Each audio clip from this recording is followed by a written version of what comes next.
You guys liked the first part, so we're doing it again. The most exciting games coming out in 2024.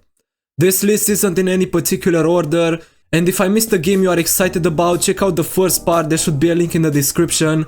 Let's get into it. First up, we have Blight Survival, and the idea behind this game is really unique. It's a medieval zombie extraction game, and I want you to tell me another game that has a concept similar to this one. In the gameplay trailer we've seen what the combat will look like, and it seems really good. Plus I like the stealth mechanic that we see at one point.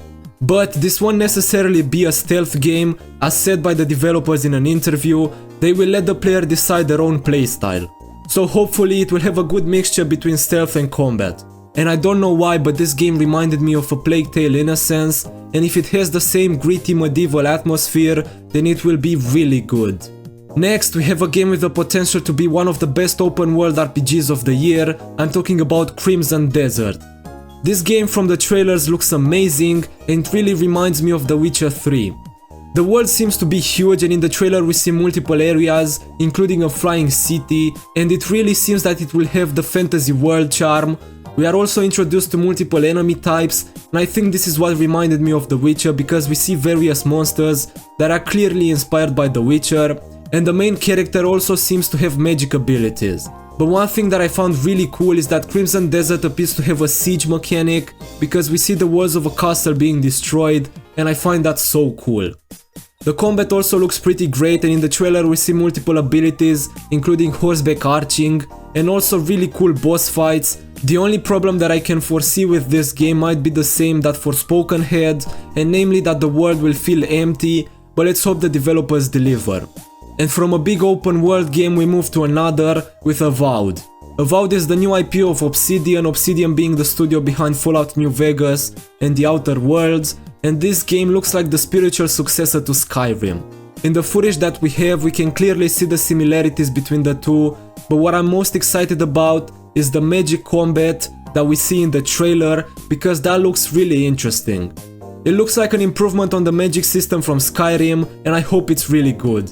The melee combat looks maybe a bit too much like Skyrim, and that might be a problem because the sword combat in Skyrim sucked. Otherwise the graphics look amazing, and they remind me of The Outer Worlds with the splashes of color, and I really like that.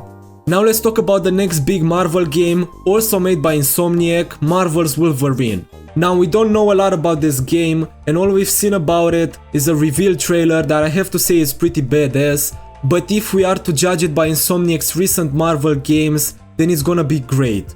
Hopefully it will have brutal finishes, because Wolverine isn't as friendly as the friendly neighborhood Spider-Man. Insomniac also confirmed that the game will take place in the same world as the Spider-Man games, so who knows, maybe we'll get a little Wolverine DLC for Spider-Man to hype us up. Next we have the sequel to a beloved game, I'm talking about Dragon's Dogma 2. We recently got a 10-minute preview of the world, and it looks amazing.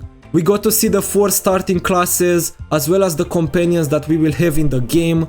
The world also looks amazing, and I really like the desert region called Bathal, and I think it will be in great contrast with the human kingdom of Vermund.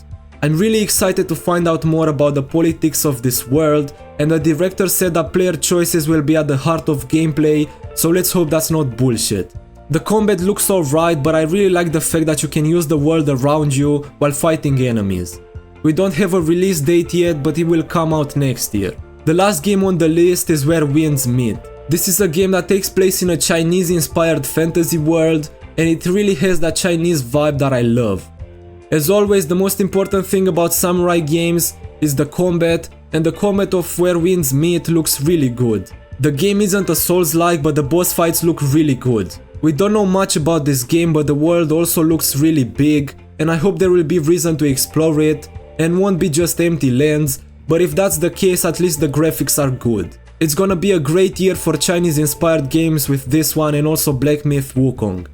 But that's it for this video. If you are excited for any of the games that I mentioned, leave a like and subscribe, and if you want a third part to this series, let me know, but I will see you soon. Goodbye.